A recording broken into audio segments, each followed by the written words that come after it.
एक जगह थी जहां ना धर्म पूछा जाता था ना जात।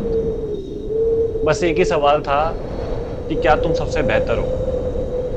और वहीं से जन्म हुआ इस दुनिया के सबसे बड़े खेल ओलंपिक्स का। सदियों पहले जब दुनिया में ना मैप्स थे ना माइक्रोफोन्स थे, था तो बस एक मिट्टी से भरा अखाड़ा जहां जहर जैसी ट्रेनिंग के बाद कुछ लोग आते थे, जीतने के लिए नहीं, सिर्फ अमर होने के लिए। तो बैकग्राउंड ये था कि खेल शुरू हुआ था गॉड ज़्यूस के लिए, जो एक ग्रीक गॉड थे।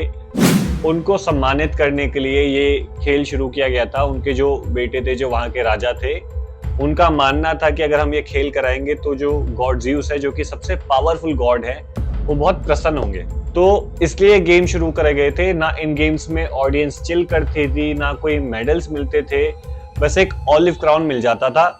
ओलंपिक्स स्टार्ट हुए थे 776 बीसीई में। इसमें आपको कहीं पे भी फीमेल्स, औरतें देखने को नहीं मिलेंगी, ना गेम्स देखते हुए ना खेलते हुए।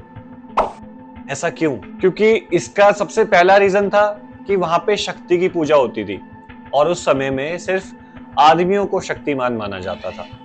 दूसरा रीजन ये था कि औरतें जब घर गृहस्थी के काम करेंगी तो खेलेंगी कैसे, प्रैक्टिस का टाइम कैसे मिलेगा। और तीसरा रीजन ये था कि जब मेल्स वहां पर खेल रहे होंगे तो वो बिना कपड़ों के खेल रहे होंगे। जी हाँ, वहां पे जो आदमी थे नग्न अवस्था में खेलते थे, तो उनको औरतें देखेंगी पराये मर्द को तो अच्छा नहीं लगेगा, है ना। तो ये रीजन था। फिर उसके बाद फाइनली ये गेम्स काफी साल तक चले। स्टार्टिंग में कुछ गेम्स होते थे जहाँ की लिस्ट मैंने यहाँ दे दी है, और उसके बाद जैसे जैसे ओलंपिक्स आगे बढ़ते गए और भी गेम्स ऐड होते गए, जिनका नाम मैंने यहाँ पे मेंशन कर दिया है। लेकिन 393 सीई में क्या हुआ कि थियोडोसियस वन, जो कि रोम साम्राज्य के राजा थे, उन्होंने ओलंपिक्स पर ताला लगा दिया।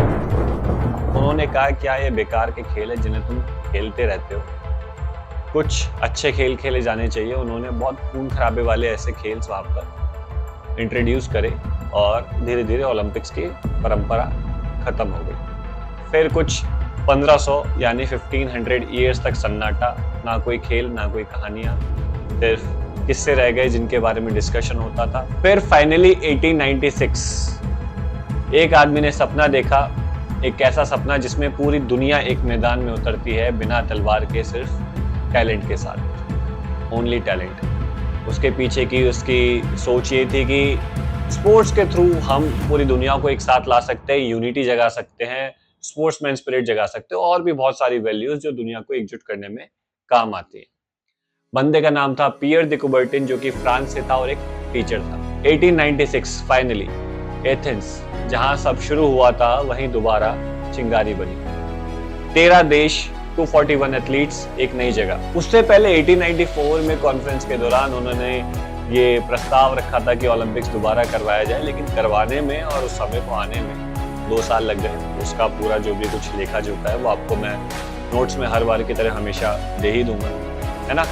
और उसके बाद विमेन को भी, पहले ओलंपिक्स में तो विमेन नहीं खेली 1896 में, लेकिन 1900 में वुमेन को भी ओलंपिक्स में पार्टिसिपेशन मिला और उसके आगे ओलंपिक्स आगे बढ़ता ही चला गया। इवन आज के समय में ऐसा है कि एक स्पोर्ट्स अगर ओलंपिक्स में इंट्रोड्यूस करना है तो वो मेल्स और फीमेल्स दोनों के लिए होना कंपलसरी है। तो ये थी एंशिएंट ओलंपिक्स की कहानी, जो मैंने आपको भी एक स्टोरी की तरह सुनाई। इसके नोट्स मैं आपको एकदम फॉर्मल तरीके से टेलीग्राम चैनल पर दे दूंगा, और जो इसके आगे के टॉपिक्स हैं वो मैं आपको और डिटेल तरीके से स्मार्ट बोर्ड पर पढ़ाऊंगा। तो आगे की वीडियोस देखते रहें और कमेंट करें कि ये जो वुमेन वाला जोर था या फिर नग्न अवस्था में खेलने वाला जोर था, इसके बारे में आपकी क्या राय है।